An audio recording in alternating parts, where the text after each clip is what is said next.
Hello, this is a free call from Hey, it's Gypsy. An offender at the Chillicothe Correctional Center. This call is from a correctional facility and may be monitored and recorded. To accept this free call, press 1. To refuse, thank you for using Securus.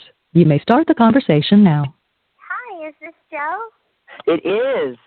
Hi, how are you doing? Oh my God, I cannot believe I am actually hearing your voice right now. I could cry right now. Oh my God, it is an honor to finally meet you. Oh my God. I'm so happy I got your number, and I'm so happy you went ahead and just asked. Cause I was going to mention something about a phone call in my email, but I'm happy you just mentioned it. Yeah, I was scared actually. I was a little bit afraid to because I mean we don't know each other and everything, and I know about your history and everything, and I thought that you might be a little bit, a little bit nervous about, accepting random people. So I was like, is this really a good idea? Should I be asking her about this and everything? And Fine. I talked to people a couple times, a lot of the girls in here, they'll be like, oh, my mom wants to talk to you, or my sister, or whatever, and I'll pop on the phone and talk to them for a little while. So I'm kind of used to talking to people yeah. Formally met, but we've emailed, so it's not like we're strangers. Sure. Yeah, absolutely, yeah. And the stuff that that whenever Rachel has told me that you've said stuff or whatever about me, I swear to God, it just melts my heart that you actually say such sweet things about you. Actually refer to me as your friend and everything. I'm just like, oh my God. Well, of course. I'm I have actually a couple of people has mentioned your name in the past, and I tell a couple of people I had got an email from a lady.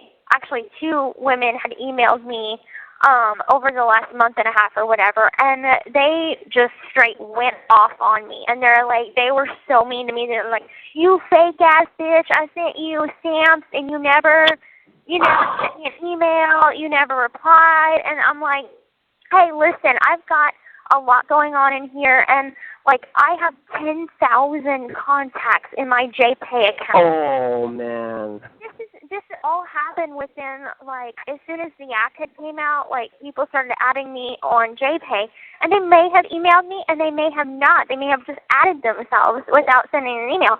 So I'm like, I don't know who these people are, and if I have time, I will want to write back. And sometimes I'll even make a note that I want to write these people back, but then I get busy and then I forget, and I'm human, Of course, absolutely.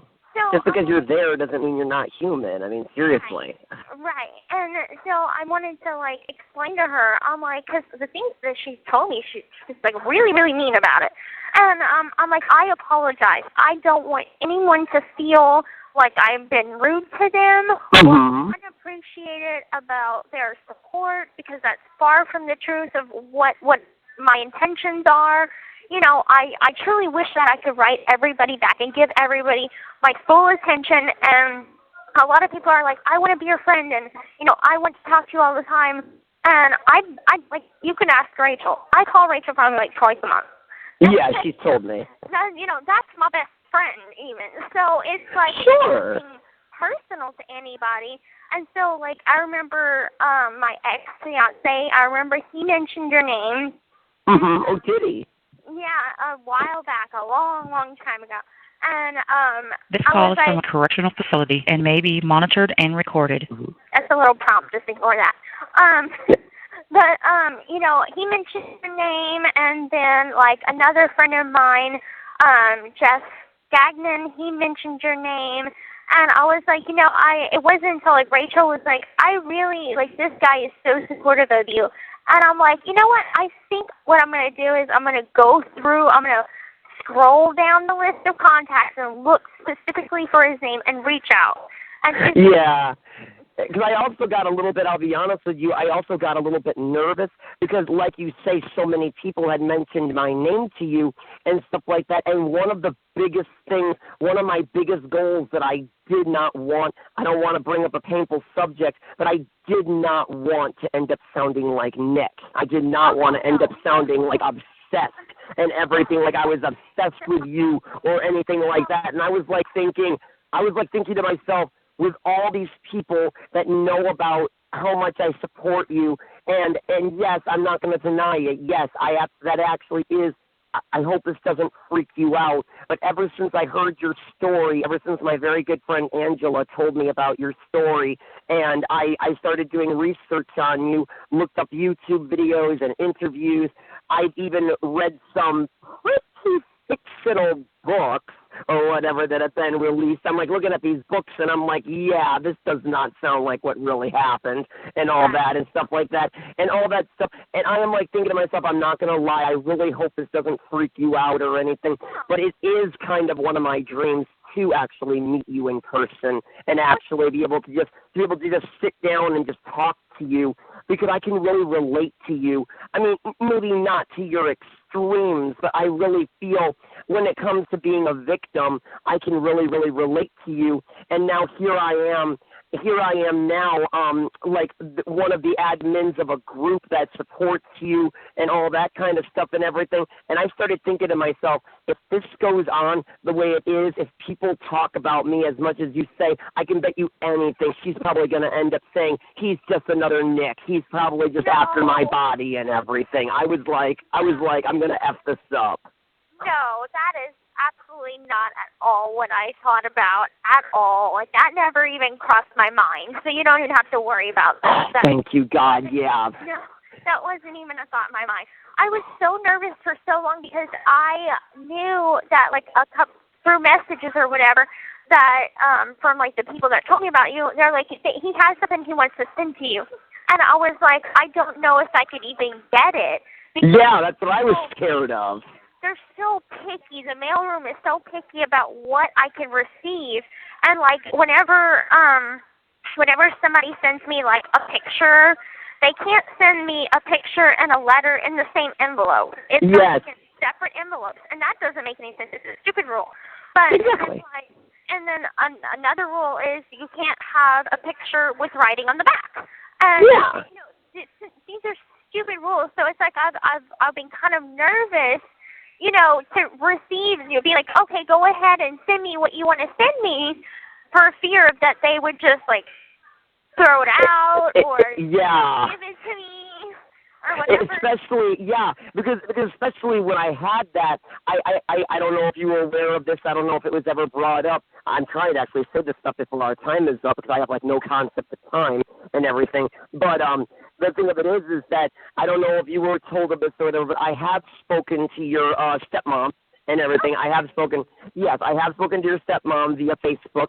We are Facebook friends, and sometimes I'll be honest with you, sometimes I get a little bit nervous about even messaging her at all because I really don't want to annoy the crap out of her and everything. But I again, I'm thinking that you can kind of tell that all of these fears that I have, it all comes with my disability and stuff like that.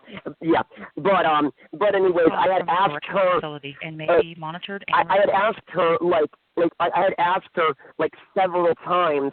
I had asked her, how is the best way to send this to Gypsy to make sure that she gets it, because it's like a one-of-a-kind thing. I mean, not precisely one-of-a-kind, but as far as I'm concerned, it's one-of-a-kind because I can't get another one. Exactly. And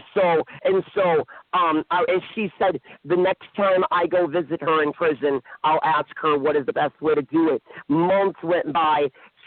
I had heard nothing, and I was like thinking she's probably not even going to be able to get to the prison for like God knows how long or whatever, and I got nervous, and I was starting to think, I've got this thing, I'm going to keep it here, and then I even noticed that your birthday was coming up, and I was like, oh, what a perfect thing for me to send this. This could be her birthday gift and everything from like, I'm going to say this right now, even though this may make me sound a little creepy, but her biggest fan and everything, you know, and stuff like that. And so it just happened to be about maybe like 1 or 2 weeks before your birthday that I met Rachel. And then I met Rachel, and she actually, you know, told me this and told me that, and she told me that she spoke to you, and it just, you know, the stuff all started to add into place.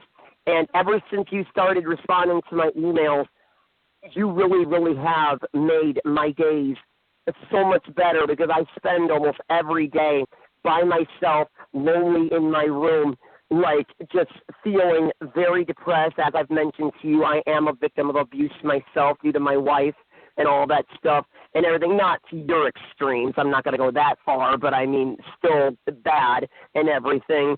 And I spend a lot of days just crying to myself. And I just keep thinking to myself, if I actually had a chance to actually face-to-face meet this Gypsy Rose Blanchard in person, get a chance to shake her hand, maybe get a hug or something, just to talk to her or whatever, this would be like a dream come true and everything. And that's why I even asked you.